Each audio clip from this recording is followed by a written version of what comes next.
नमस्कार साथियों, मैं हूं अरुण खोटे और आज मैं आपके सामने एक कार्यक्रम लेके आया हूं दलित चेतना और आंदोलन के सहयात्री। इस कार्यक्रम में हम आपको उन लोगों से रूबरू कराना चाहेंगे जिन्होंने सामाजिक विकृतियों के खिलाफ, अपने समाज के साथ होने वाले भेदभाव के खिलाफ अपने सारा जीवन आंदोलनों में गुजारा।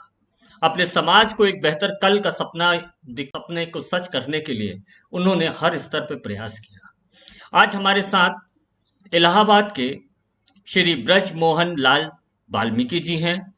80 वर्षीय ब्रजमोहन लाल वाल्मीकि जी पिछले 60 वर्षों से निरंतर सामाजिक कामकाज, राजनीतिक कामकाज के माध्यम से अपने समाज की बेहतरी के लिए काम कर रहे हैं। ब्रजमोहन लाल जी सरकारी नौकरी में रहने के दौरान भी अपने समाज को आगे बढ़ाने के लिए निरंतर प्रयासरत रहे। आज हम उनसे उनके जीवन के 60 वर्षों के राजनीतिक सामाजिक जीवन में उनके क्या अनुभव रहे, हम उनसे खुद जानना चाहेंगे। नमस्कार ब्रजमोहन जी, आपका बहुत बहुत स्वागत है। और नमस्कार। और जय भीम। जय भीम। और बताइए, अपने अपने शुरुआती जीवन के बारे में बताइए। कैसे आपने इतनी पोस्ट ग्रेजुएशन की शिक्षा ग्रहण की? उस दौर में 1942 की जन्म जन्म है आपका। तो उस दौर में जब समाज में शिक्षा की कोई भी अलख नहीं थी, कोई भी शुरुआत भी नहीं जी, हुई थी, ऐसे समय में आपकी माँ ने वाल्मीकि समाज के पेशागत पारंपरिक काम को करके आपको उच्च शिक्षित बनाया। इस पर आप क्या कहना चाहेंगे? धन्यवाद खोटे जी। अ, मैं अपने प्रारंभिक जीवन को जब याद करता हूँ तो एक अजीब सी सिहरन हो जाती है। मेरी माता जी अपनी 20 साल की उम्र में ही विधवा हो गई। मैं अपने माँ बाप का अकेला लड़का हूँ और मेरे जन्म के 1.5 साल बाद ही मेरे पिता की डेथ हो गई। मैंने कभी उन्हें ठीक से देखा भी नहीं। इस परिस्थिति में मेरी त्यागमयी माता जी ने एक देवी का रूप धर करके पूरे जीवन मेरे लिए समर्पित कर दिया और उन्होंने मुझे पढ़ा लिखा करके एक बहुत बड़े अधिकारी बनाने का सपना देखा था। संयोग से या दुर्भाग्य से कहिए, मैं बहुत बड़ा अधिकारी तो नहीं बन सका, लेकिन छोटा मोटा पद पर रह करके नौकरी भी की और समाज की सेवा भी मैंने की। मैं 1968 में इलाहाबाद विश्वविद्यालय से मैंने पोस्ट ग्रेजुएशन किया। जी ये हाँ। बताइए, शिक्षा तो ग्रहण करते समय में आपका जातिगत दृष्टिकोण से आपका क्या अनुभव रहा?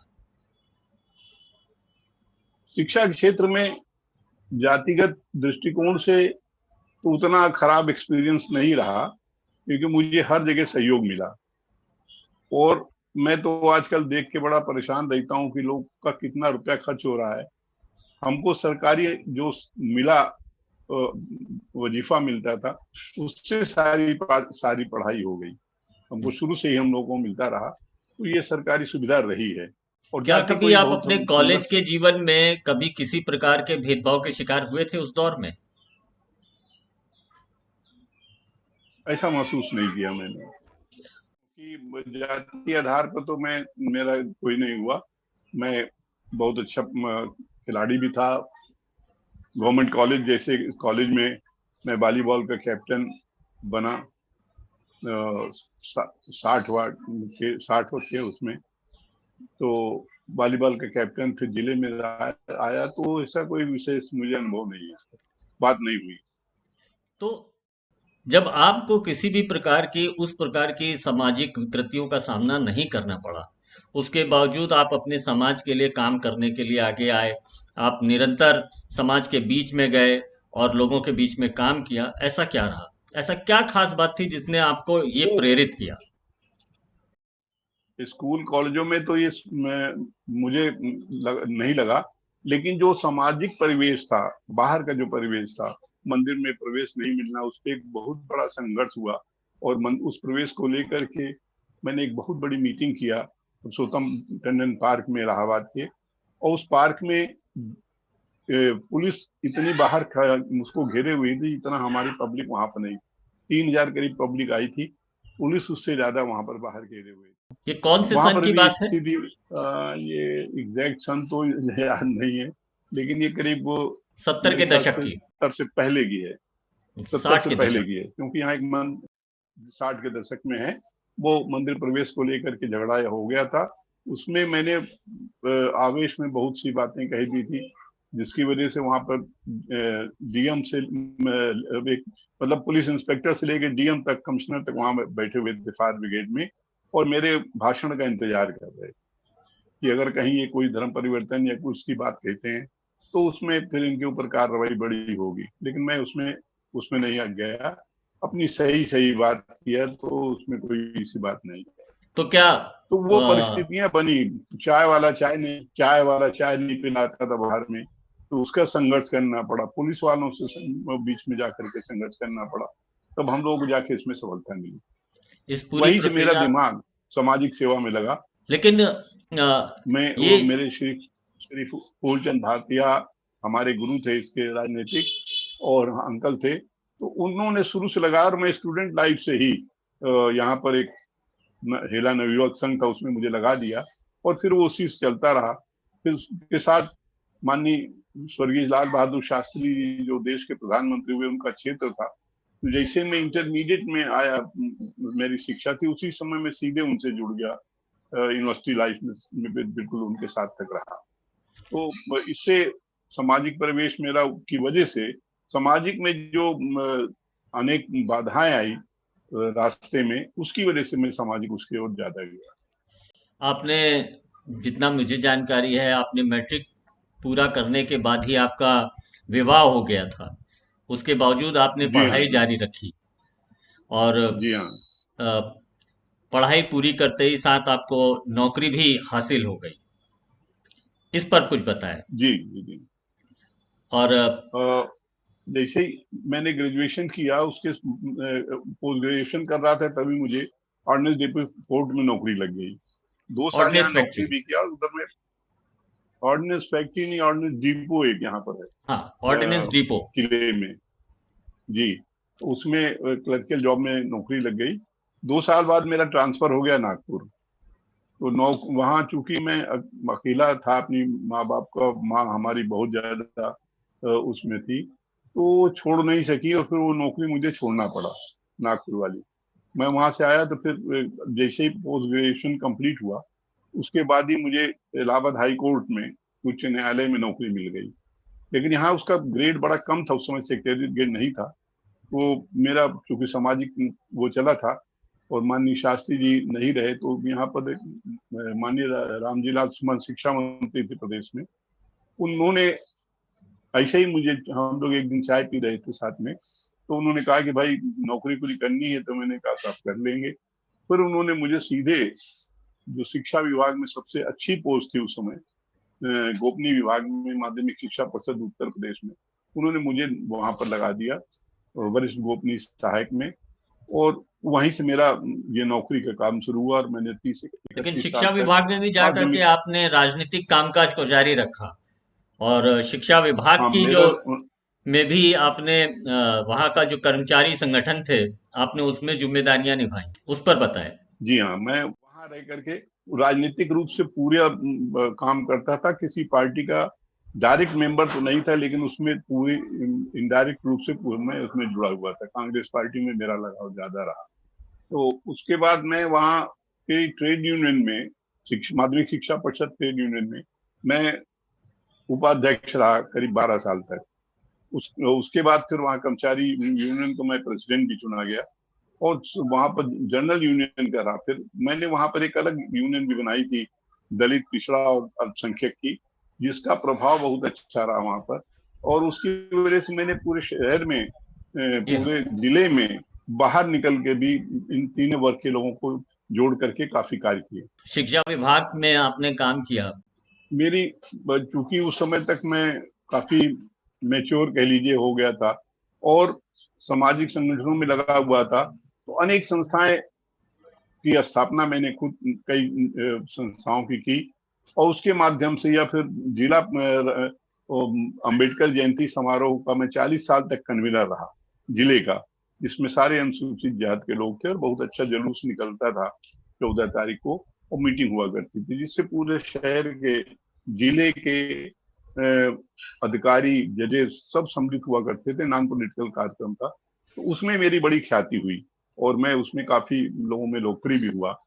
इस तरीके से मेरे उसमें काम लगे रहे। राजनीतिक क्षेत्र में भी लगा रहा, माननीय वीपी सिंह जी के साथ, तो माननीय और जो तमाम नेता रहे यहाँ पर माननीय स्थानीय, उनके बहुगुणा जी, साथ लोग, माननीय नारायण दत्त तिवारी बहुगुणा जी। जी के साथ तो बहुत करीबी थे, और नारायण दत्त तिवारी जी के तो व्यक्तिगत रूप से काफी वो हमें सम्मान देते थे, बेचारे हमको बड़ा मान दिया उन्होंने और नाम लेके हमेशा बुलाया करते थे। तो मेरा बजमोहन जी, लगाव इस ये तरीके से हमेशा बताइए राजनीति। कि आपके पूरे सामाजिक राजनीतिक जीवन में आपकी जी, सबसे बड़ी सफलता आपने किस मुद्दे पे पाई, किस हस्तक्षेप पे पाई?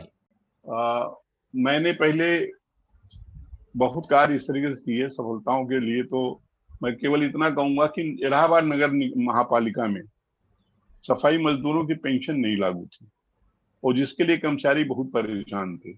मैं यहाँ पर बाबू सुखगन लाल जी, बाबू बनारसी लाल जी और श्री राजा राम अनुरागी के साथ वर्कर के रूप में काम करता था, तो उनकी पीड़ा मुझसे वैसे नहीं देखी गई और मैं बहुत सक्रिय रूप से सफाई मजदूरों की यूनियन में भी सक्रिय रहा। नौकरी करते हुए मैं वहां के बाद, वहां के यूनियन का भी काम देखने के बाद यहाँ पूरी तरीके से सहभागिता करता रहा और यहाँ फिर मैंने प्रयास किया।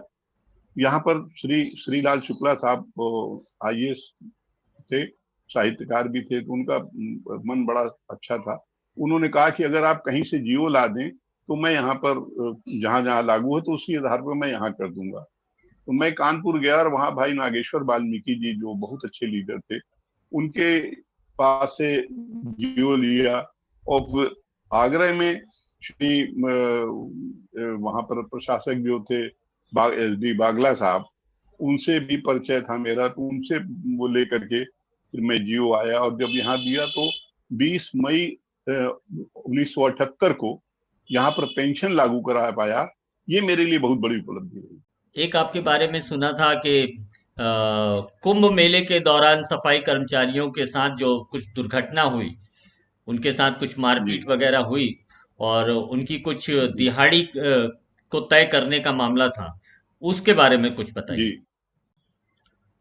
जी हाँ। इलाहाबाद में कुंभ से पहले एक छोटा जब मेला होता है हर साल, उसमें सफाई मजदूरों को एक तो दिहाड़ी बहुत कम मिलती थी और उनको एक चोरी के इल्जाम में एक राजा के चांदी के बर्तन गायब हो गए थे, उसमें लगा दिया गया, जिसके लिए मैंने वहां बहुत बड़ा हंगामा खड़ा किया उन लोगों को लेकर के।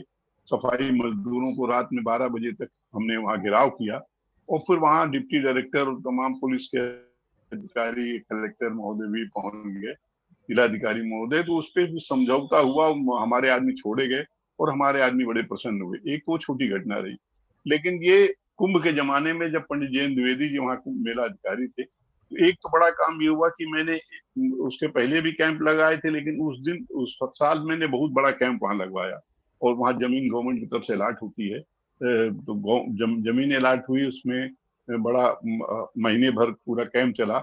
उसमें हमेशा लोगों के भजन कीर्तन के साथ साथ रहने के, खाने पीने की व्यवस्था मैंने कराई और एक बहुत बड़ा जुलूस, एक हरिद्वार के एक महात्मा थे, जैसे उनको हमने कहा कि जब आपको वहां जाना ही है उस तरह से जाइए जैसे और संत महात्मा जाते हैं। तो बहुत यहाँ पर जुलूस निकलता है अखाड़ों का, तो एक बहुत बड़े अखाड़े के रूप में पूरे समाज को जोड़ करके, हेला, वाल्मीकि, सुदर्शन, सारे लोगों को जोड़ करके एक बहुत बड़ा जुलूस यहाँ पर मैंने निकाला अपने नेतृत्व में और वो बड़ा सफल जुलूस रहा। उसके बाद फिर वहां के मेला अधिकारी से मिलकर मैंने उस समय वहां पर 14 रुपए प्रतिदिन कर्मचारियों को दिहाड़ी मिलती थी। मैंने उस पर लड़ाई लड़ी, डीएम के यहाँ से जो आदेश होता है, मजदूरी तय होती है, उसको ले जाके दिया।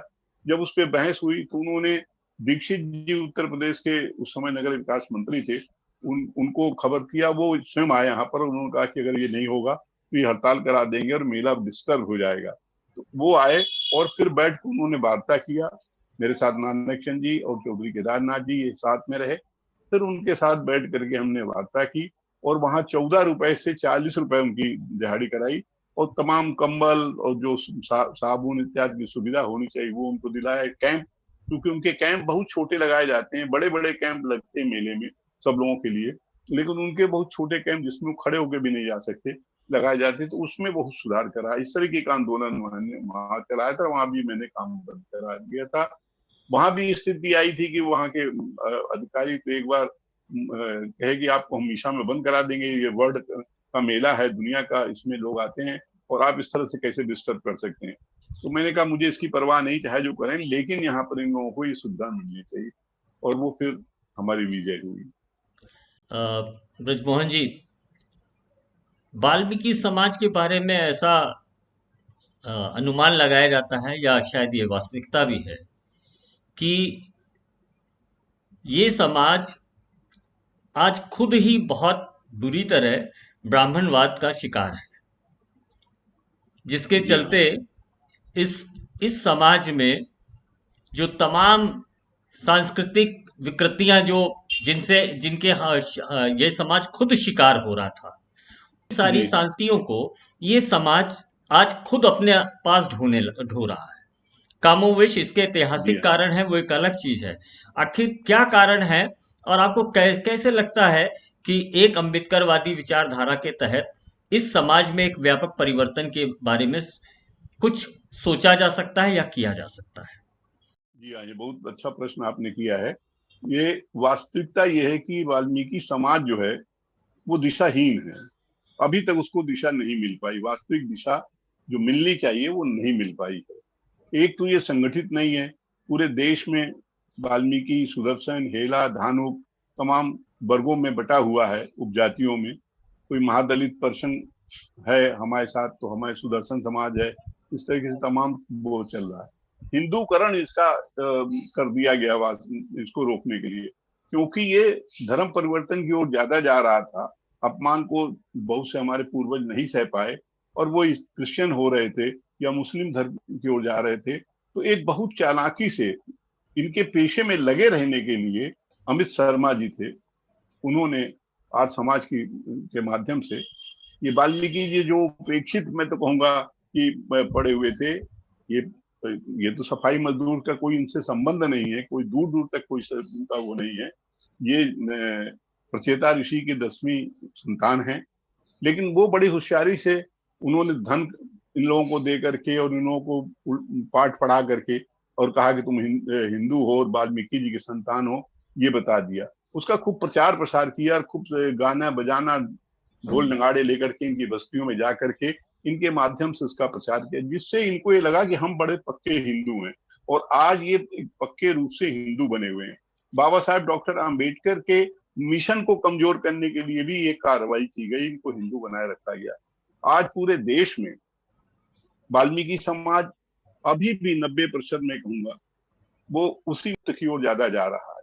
वो आज की पक्का, जो जिसे आपने अभी आज की जो परिस्थिति है और जो पूरा वातावरण है, जिसमें जी दलितों को हिंदूवादी राजनीतिक दल जो हैं अपने साथ ज़्यादा से ज़्यादा लाने की कोशिश कर रहे हैं, और चूंकि अभी जो जी सत्ता में भाजपा जैसी जो राजनीतिक दल हैं, उनका पूरा वजूद ही इस बात पे टिका है कि दलित वर्ग का सबसे बड़ा हिस्सा उनका समर्थन में उनके साथ जुड़े। ऐसी स्थिति में जो जी जातिवाद के विरोध में जो आंदोलन जो डॉक्टर अंबेडकर ने चलाया, वो कांशीराम जी ने चलाया, और आप जैसे लोग भी निरंतर उसमें शामिल रहे, क्या आपको नहीं लगता जिस तरह से दलितों का हिंदुत्ववाद की तरफ पूरा एक पलायन हो गया है, उससे जी जाति के जो आंदोलन है वो बिखर गए या कमजोर पड़ रहे हैं? जी हाँ, बिल्कुल सही है। ये उससे जाति अंतराव हुआ है। बाबा साहब अम्बेडकर ने यही कहा था कि किसी भी सामाजिक संगठन को चलाने, सामाजिक क्रांति को करने या सुधारवादी आंदोलन को चलाने के लिए जातियां सबसे बड़ी बाधक हैं, और उन्होंने इनको वहां से अलग रहने की बात कही।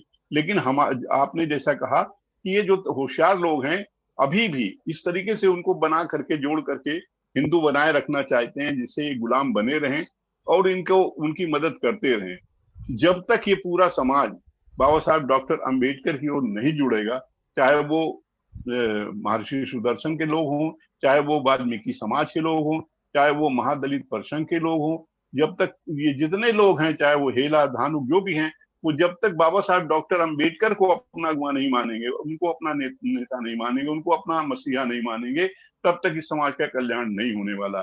और ये 72 वर्ष बीत गए आजादी के बाद भी, अभी भी हम वहीं पे खड़े हैं हिंदुत्व को लेकर के, पिछड़े पड़े हुए सबसे नीचे की पायदान पर खड़े हैं, फिर भी हमारी आंखें बहुत कम खुल रही। अब जो पढ़ा लिखा वर्ग आ रहा है, जो शिक्षित वर्ग आ रहा है, वो थोड़ी इन बातों को समझ रहा है और बाबा साहब अम्बेडकर के साहित्य को पढ़ रहा है। लेकिन सबसे बड़ी परेशानी ये है कि धर्म के नाम पर इतना डर इनके दिमाग में भर दिया गया है कि ये लोग आज भी डर के मारे, पढ़ा लिखा वर्ग भी ज्यादा मंदिरों की ओर भाग रहा है, ज्यादा धर्म की ओर भाग रहा है। इसके का प्रचार प्रसार बहुत जरूरी है, इसमें होना चाहिए, तभी जाकर के समाज बच सकेगा, हमारा अस्तित्व बच पाएगा। ब्रजमोहन जी, मैं जानना चाहता हूँ आखिर क्या कारण है कि तकरीबन 70 साल से भी ज्यादा हो गया है, वाल्मीकि समाज में एक अंबेडकरवादी नेतृत्व क्यों नहीं उभर पाया? वही मैंने उसकी बात कही ना कि अंबेडकरवादी नेतृत्व, इन्होंने अंबेडकर से जुड़ने की बात ही नहीं सोची। बाबा साहब अंबेडकर को इन्होंने अपना माना ही नहीं, और इनको न मानने दिया गया। इनके दिमाग में ये महर्षियों को बिठाल करके धार्मिक वो बना, उससे जोड़ करके ऐसा अलग कर दिया गया कि ये अभी उस तरफ जुड़ ही नहीं पाए। जब तक, मैंने कहा नहीं कि जब तक ये बाबा साहब डॉक्टर अंबेडकर को नहीं समझेंगे, बाबा साहब अंबेडकर का अनुकरण नहीं करेंगे, तब तक इस समाज का कल्याण नहीं हो सकता है और ये आगे उसकी तरक्की नहीं हो सकती। अब हमारे बीच से आईएएस लोग निकल रहे हैं, हमारे बीच से डॉक्टर, इंजीनियर्स, तमाम ये सारे लोग निकल रहे हैं, लेकिन उनकी मानसिकता भी उसी ओर ज्यादा है। आईएएस बनने के बाद भी कुछ लोग चले जाते हैं इधर उधर, कुछ लोगों का दिमाग बदल जाता है, कुछ जाति से अलग हो जाते हैं। हमारे आदमी जब आगे जाते हैं तो वो पीछे की बातों को भूल जाते हैं और अपना स्टैंडर्ड उधर बनाने के चक्कर में पड़ जाते हैं। लेकिन होता ये कि ना वो उधर के रह जा पाते हैं, ना समाज से जुड़ पाते हैं, मैं अंत में उसी उनकी से हालत जुड़ा बड़ी आपसे खराब एक हो बात जाती जानना चाहता हूँ कि है। जी आज से 15 वर्ष पहले यूनिवर्सिटीज में दलित वर्ग का प्रतिशत लगभग 3-3.5% के आसपास था उच्च शिक्षा में। जी आज ये बढ़ के 9, जी 10, 11% के आसपास आ चुका है। ऐसे जी समय में साफ दिख रहा है कि दलित वर्ग का एक बड़ा हिस्सा जो है वो शिक्षा में एक बेहतरीन स्थिति में जा रहा है। एक स्थिति ये है, क्या जी आपको लगता है कि वाल्मीकि समाज से भी शिक्षा को लेकर के एक बड़ी जागरूकता पैदा हुई है, और उस जागरूकता के चलते आज जो पहले परिवार में ये माना जाता था कि झाड़ू लगाने वाले का बच्चा जो है आगे चल के झाड़ू ही लगाएगा, और ये एक जो खुशफहमी रहती थी, उसके चलते वो कभी भी अपने बच्चों को शिक्षा की तरफ नहीं भेजते थे। अब ये स्थिति बदल चुकी है और आम वाल्मीकि समाज का व्यक्ति अपने बच्चे को हर हाल में शिक्षित करने के लिए प्रतिबद्ध है। क्या आपको ऐसा लग रहा है? सब तो अभी 100% या 80% भी नहीं कहा जा सकता कि प्रतिबद्ध है। हाँ, शिक्षा की ओर प्रतिबद्धता बढ़ी है, और उसका कारण है कि दिल्ली की, आपने वो परमार जी का नाम सुना होगा, कौशल कुमार परमार, वो जी हाँ। आप उनको जानते होंगे बेहतर तरीके से। वो पीएचडी संस्कृत में किया, इससे एक बड़ा मैसेज पूरे देश में गया है, और वो इस तरफ काम भी कर रही हैं, बहुत तेजी से लगी हुई हैं। तो इस तरीके से लोगों को, जो लोग आगे बढ़े हैं, उनको समाज की ओर भी जुड़ना होगा, कि कौशल चाहे पवार जी।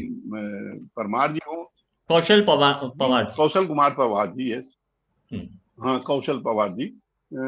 तो वो ऐसे लोगों को अपना आदर्श मान करके हम लोगों को भी उनके साथ जुड़ना चाहिए और उनकी ओर लगना चाहिए। ये हमारे समझ में है, लेकिन तमाम एक तरीके से इस तरीके काम किया गया।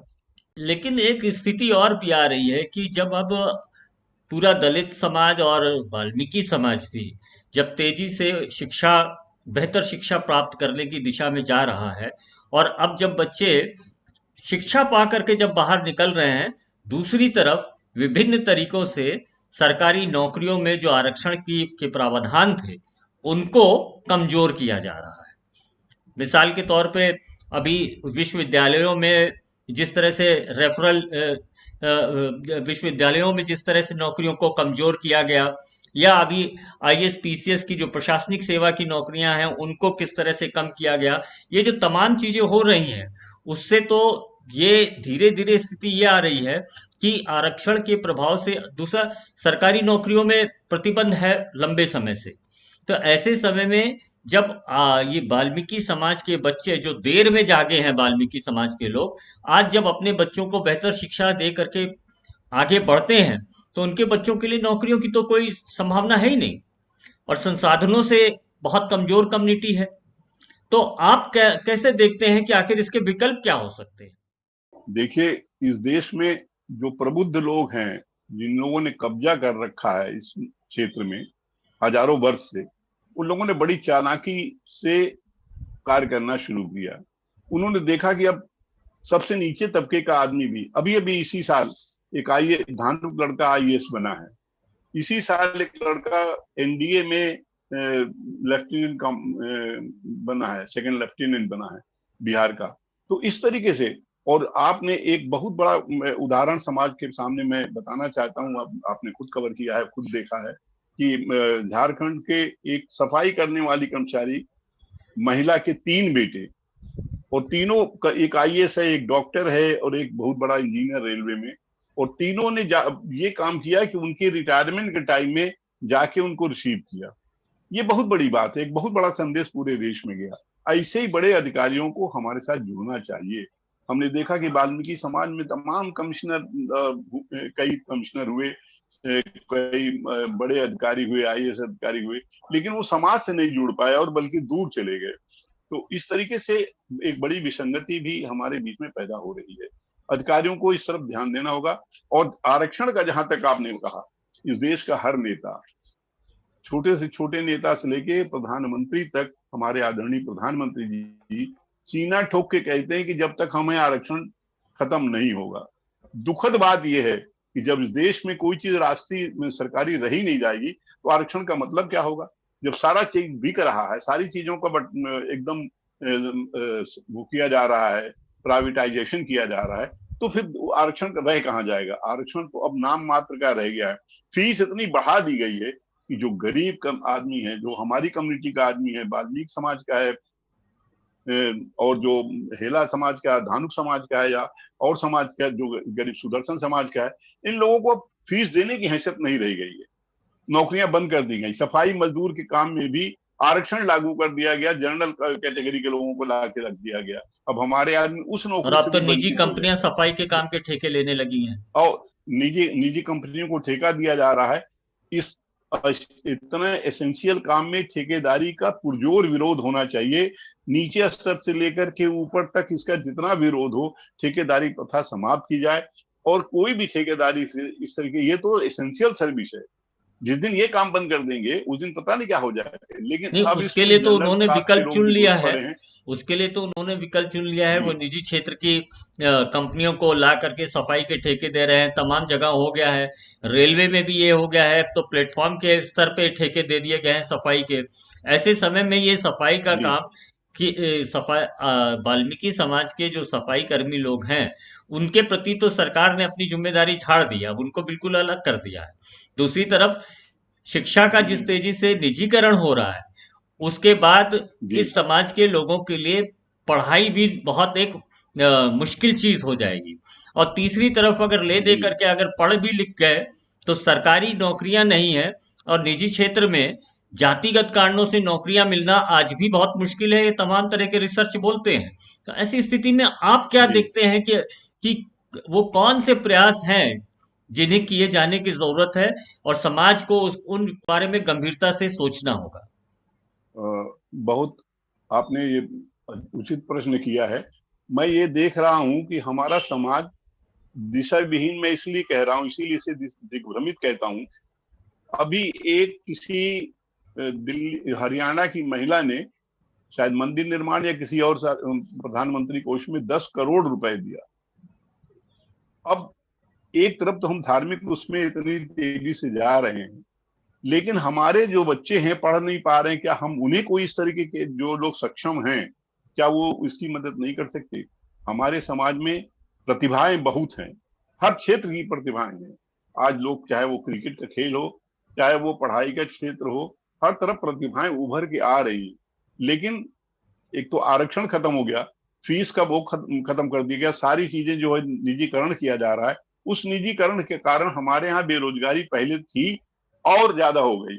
हमारा कंपटीशन बाहर से ना होकर के जो और अनुसूचित जाति के लोग उन्हीं से था, वो भी आगे बढ़ गए। लेकिन हम अब जब जागे हैं, आगे बढ़ना चाहते हैं हमारे बच्चे, तो उनके लिए व्यवधान तमाम खड़े हो गए हैं। उनके लिए पूरे समाज को जुट करके, धर्म की ज्यादा सोच न करके, ये सोचना चाहिए कि इन्हीं की प्रगति के लिए हम कौन सा काम कर सकते हैं। कोई छोटे मोटे इंडस्ट्री के काम शुरू करें, छोटे मोटे हम स्कूल कॉलेज खुद बनाना शुरू करें, जिससे जो है हम शिक्षा देकर के उसको ले जाएं। हमारे राष्ट्रीय नेता जो आप बनते हैं वो भी ज्यादा आपने वक्त। आपने एंटरप्रेन्योरशिप और एंटरप्रेन्योरशिप को लेके बातचीत की, और अपने स्कूल कॉलेज वगैरह खुलने की बातचीत की। शायद आपको बेहतर ढंग से मालूम होगा कि दलित वर्ग के लिए, अनुसूचित जाति के लिए, जो शेड्यूल कास्ट सब प्लान कहलाता था, फंड, जिसमें जी दलित वर्ग की आबादी के अनुपात में सरकार जो है अपने बजट का पैसा एलोकेट करके अलग रख कर देगी, और उस पैसे को दलित वर्ग के विकास के लिए खर्च हो किया जाएगा। नंबर एक। नंबर दो ये है, उस पैसे का को इस्तेमाल के लिए समाज की तरफ से, दलित समाज की तरफ से जो जरूरत सामने आएगी, मतलब समाज कहेगा कि हमें स्कूल चाहिए, हमें कॉलेज चाहिए, हमें यूनिवर्सिटी चाहिए, हमें हॉस्टल्स चाहिए, वो उसी, तो सरकार बाध्य है उस मद का पैसा निकाल के दलित वर्ग के लिए वो चीजें मुहैया कराए। लेकिन जी अभी तक पर्टिकुलर दलित वर्ग ने इस जो शेड्यूल कास्ट सब प्लान है, या आज भी हजारों करोड़ में ये पैसा है। मतलब आप सोच सकते हैं कि उत्तर प्रदेश सरकार हो, उसकी और उत्तर प्रदेश में जो दलितों की कुल आबादी है, उत्तर प्रदेश सरकार के कुल बजट का आबादी के अनुपात में पूरा पैसा एलोकेट होना चाहिए। मिसाल के तौर पर राष्ट्रीय स्तर पे दलितों का 17% है। 17% का मतलब ये है कि केंद्र सरकार जो है अपने बजट में से 17% पैसा निकाल के अलग कर दे, और वो पैसा दलित वर्ग के विकास जी के लिए खर्च किया जाना चाहिए। और इसमें खास बात यह है कि इस पैसे को खर्च करने के लिए दलित वर्ग खुद अपनी योजना बना करके, अपनी खुद जरूरत सरकार को बता करके इस पैसे का खर्च करवा सकता है। इसी में ये व्यवस्था है कि सरकार सरकार से दलितों के सामाजिक संगठन जो हैं, एनजीओ जो हैं, वो लोग अपने समाज के लिए तमाम सारी चीजें शुरू कर सकते हैं। लेकिन क्या आपको लगता है कि आपके समाज में शेड्यूल कास्ट सब प्लान जैसी योजनाओं के बारे में चर्चा चल रही है, या वो लोग इसके बारे में जानते हैं? क्या आपको लगता है कि जिस तरह से समाज समाज कल्याण विभाग जो जो मंत्रालय जो है, उसके पास जो विशेष रूप से स्टार्टअप का पैसा है, जो एक्सक्लूसिवली दलित वर्ग के इंटरप्रीनरशिप को बढ़ावा देने के लिए है, क्या आपको लगता है वाल्मीकि समाज में इसको लेकर के कुछ सुगबुगाहट शुरू हुई है, और लोग इसके बारे में जानना शुरू किए हैं या बातचीत करना शुरू किए हैं? मुझे ऐसा नहीं लगता। असल में जो अलॉटमेंट्स हुए हैं ये सही हैं, दलित वर्ग को मिला है। लेकिन दलित वर्ग में जो जागरूक लोग हैं, उनको तो वो लाभ मिल सकता है, वो उसका लाभ लेने का प्रयास भी कर रहे हैं, ले भी रहे हैं। लेकिन हमारा आदमी तो एक तो जागरूक नहीं है, दूसरे जो लोग लीडर हैं वो खुद भी इस पे बहुत ज्यादा काम नहीं कर रहे हैं। जो अगुवाई कर रहे हैं, जिनके पास मौका है करने का, वो जब कभी कोई पद पे आ जाते हैं तो सीधे वो केवल वहां जाकर के सरकार की बात करने के अलावा दूसरा काम नहीं करते। कैंप लगा करके हमारे लोगों को बीच में जाना चाहिए, हम कैंप्स लगा करके सारी चीजों की जानकारी देनी चाहिए, उन्हें प्रशिक्षण देना चाहिए, प्रशिक्षण की व्यवस्था हो, रोजगार कैसे चलेगा, रोजगार कौन सा आप चुन सकते हैं, इसकी व्यवस्था होनी चाहिए। तब लेकिन जाकर के वाल्मीकि हमारा समाज समाज के जाएगा। वो जो वाल्मीकि एक मिनट, जो हमारा जो एलोकेशन है, जो हमारा बंटवारा है, वो हमारे उसके हिसाब से जनसंख्या के आधार पर बांटा जाना चाहिए। इस वर्ग के लिए, इस जात के लिए, वाल्मीकि समाज के लिए जो दलित का फंड दिया गया है, उसमें हमारी आबादी के हिसाब से हमें उसका फंड मिलना मतलब चाहिए, आप तभी कह रहे जाकर हैं के कि हमारा शेड्यूल्ड विकास कास्ट होगा। सब प्लान में जो पैसा जी जो आबादी के अनुपात में दलित वर्ग के लिए एलोकेट हो, वो ना सिर्फ टोटल जी आबादी के स्तर पे हो, बल्कि उपजातियों के आधार पे भी वो पैसा एलोकेशन होना चाहिए। जी हाँ, और के लिए हो चाहे ना हो, लेकिन इस लेकिन वाल्मीकि सवाल ये समाज के है लिए तो बहुत कि आज आवश्यक भी है। ये पैसा जो एलोकेट हो रहा है उसको सरकार अपनी मंशा और अपनी इच्छा के हिसाब से खर्च कर रही है। आपके समाज की तरफ से इसको मैंने लेकर के मैंने किसी भी प्रकार की डिमांड तो नहीं आ रही है। मैंने ये कहा, पहले पहले भी कई जगहों में कहा है, और आज भी कह रहा हूँ आपके साथ इसमें इंटरव्यू में, कि हमारा समाज अभी भी सोया हुआ है। बहुत कुछ इसकी जानकारी की कमी है। हमारे नेताओं को चाहिए कि उसमें जाके आगे बढ़ना चाहिए।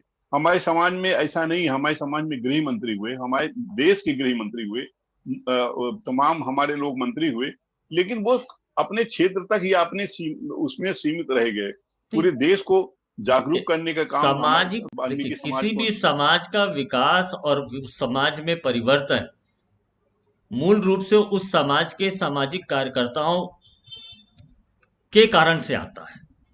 और अगर जी आपके समाज के सामाजिक कार्यकर्ता अगर उद्देश्य के प्रति बहुत स्पष्ट हैं तो निश्चित तौर पे कुछ जी सफलताएं निश्चित तौर पे मिल सकती हैं, ऐसा मुझे लगता है। जी जी जैसे जी आज की तारीख में जो युवा पीढ़ी है आपके समाज की, क्या वो इस दिशा में सोचती है? आप तो भले आप 80 साल के हैं, और लेकिन आज भी आपका तमाम बहुत तो तौर पे हर एक जगह शामिल होते हैं, तमाम तरह के कार्यक्रमों में शामिल होते हैं, युवाओं के बीच में भी आप बहुत रहते हैं।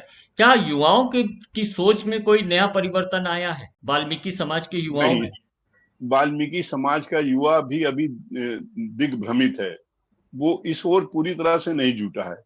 वो वाल्मीकि जयंती तो बड़े धूमधाम से मनाएगा, सुदर्शन जयंती मनाएगा और उस ओर पूरी ताकत लगा देगा, लेकिन ये इस तरफ सोचने या बाबा साहब अम्बेडकर के बारे में सोचने की उसके पास अभी जानकारी नहीं है।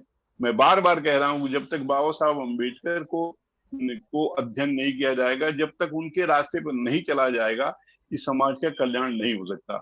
युवा वर्ग जो है अभी अपनी दाल रोटी के लिए, अपने रोजगार के लिए परेशान है, लेकिन वो निकल करके अब बहुत कम सामाजिक सेवाओं में भी वो जा रहा है, और जो जा रहा है उसका बहुत ज्यादा उद्देश्य नहीं होता, वो अपने उसमें लगा रहता है। किसी आयोग का मेंबर बन जाए, किसी कमेटी में आ जाए, और जब आयोग या कमेटी में आ जाता है, सिवाय सरकार उन्हें अपना वो बनाने के, केवल घूमने फिरने की सुविधा हो जाए, कुछ सरकारी सुविधा मिल जाए, इसके अलावा वो आगे कुछ नहीं कर पाता।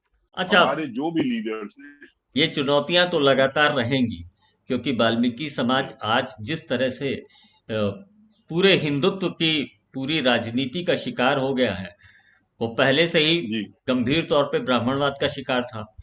अब वो पूरे के जी पूरे हिंदुत्व का शिकार होने का नतीजा ये है कि अब वो भी अपनी पहचान एक हिंदू के रूप में ज्यादा रखता है। और यही बड़ा खतरा जी है, क्योंकि जब आप हिंदुत्व को स्वीकार करते हैं, ब्राह्मणवाद को स्वीकार करते हैं, तो कहीं ना कहीं वो सारी जो शर्तें जाति के आधार पे हैं, आप ये भी स्वीकार कर जी लेते हैं कि वो सब आप स्वीकार कर रहे हैं, आप अपने अपने आप को समाज के आखिरी पावदान पे ही रहना मंजूर कर रहे हैं। ये हो रहा जी है। आप आपके परिवार में आपके बच्चों वगैरह की सफलताएं क्या रही? आपके प्रयास कितने उस पे सफल रहे? बाबा साहब डॉक्टर अम्बेडकर की कृपा और मेरा शिक्षा विभाग में होने का भी बड़ा सफल रहा इस मामले में। मेरे 4 लड़कियां हैं और एक लड़का है मात्र। सभी पोस्ट ग्रेजुएट हैं और सभी लगभग सरकारी नौकरियों में हैं। लड़का मेरा हाई कोर्ट में वकालत कर रहे हैं, उच्च न्यायालय में। वो कई बार पीसीएसजे में क्वालिफाई किए, लेकिन फाइनल सिलेक्शन नहीं हो पाया। एचजीएस में भी उन्होंने क्वालिफाई किया, लेकिन फाइनल सिलेक्शन नहीं हो पाया। वो लगे हुए हैं, वो कभी उनको सफलता मिलेगी ऐसी हम उम्मीद करते हैं। दूसरे हमारी लड़की पहली लड़की एमएससी है, वो टीचर है। एक लड़की हमारी इस समय क्लास 2 गजेटेड ऑफिसर है, अनीता कौशल नाम है, और इस समय वो अपर जिला संख्या अर्थ संख्या अधिकारी है। फिर तीसरी भी टीचर है। इस तरह से सब हमारे लड़कियां टीचर हैं और जॉब में है। मेरी बहू मेरे घर में जो आई है, हमारे लड़के की पत्नी, वो भी पोस्ट ग्रेजुएट है, एमएफए है, और इस समय वो भी टीचर है। तो इस तरीके से हम अपने परिवार को समझते हैं कि काफी शिक्षा के क्षेत्र में या अपनी उसमें सफल हैं। और अंत में चलते चलते आप अपने समाज को क्या संदेश देना चाहेंगे? मैं अपने पूरे समाज को, वो जितने उपजातियों में बटे हैं, पहले इसको खत्म करने का संदेश दूंगा। क्योंकि जब तक हम इन छोटे छोटे उसमें बटे रहेंगे, क्योंकि पूरे हिंदुत्व, जैसा आप कह रहे हैं, पूरे हिंदुत्व का असर इनके ऊपर है कि आज भी हिंदुत्व का मतलब है कि सीढ़ी वाला समाज, एक नीचे है, उसके ऊपर एक है, उसके ऊपर एक है, उसके ऊपर एक है। और आज हम भी, वाल्मीकि हेला को छोटा समझता है, हेला सुदर्शन को छोटा समझता है, या सुदर्शन हेला को छोटा समझता है, धानु को समझता है। ये दूरियों को खत्म करना पड़ेगा। सबसे पहले एक नेतृत्व तैयार करना पड़ेगा सामाजिक स्तर पर, जो कम से कम अम्बेडकरवादी विचारधारा को लेकर के ये हिंदुत्व की बात को समाप्त करके लोगों के दिमाग में राष्ट्रवाद के साथ साथ नेशनलिटी ला करके वो केवल देश के बारे में सोचे और अपने विकास के बारे में सोचे। सब लोग इकट्ठे होकर रहेंगे, तभी जाकर के देश की तरक्की हो पाएगी, हमारे समाज की तरक्की हो पाएगी। हम सबसे पीछे पायदान पे इसलिए हैं कि हम सबसे नीचे होते हुए भी सब आपस में बड़े बंटवारे में फंसे हुए हैं, सब जगह अलग अलग बटे हुए हैं। ये नहीं होना चाहिए, ये सबसे बड़ा विनाशकारी है। इसको हमें जितनी जल्दी हम खत्म कर पाए वही ठीक रहेगा। और अपना आदर्श, अपना ईसा क्या बोलते हैं, मसीहा, हमें बाबा साहब डॉक्टर अंबेडकर को ही मानना होगा, उनके रास्ते पे चलना होगा। ये मेरा संदेश।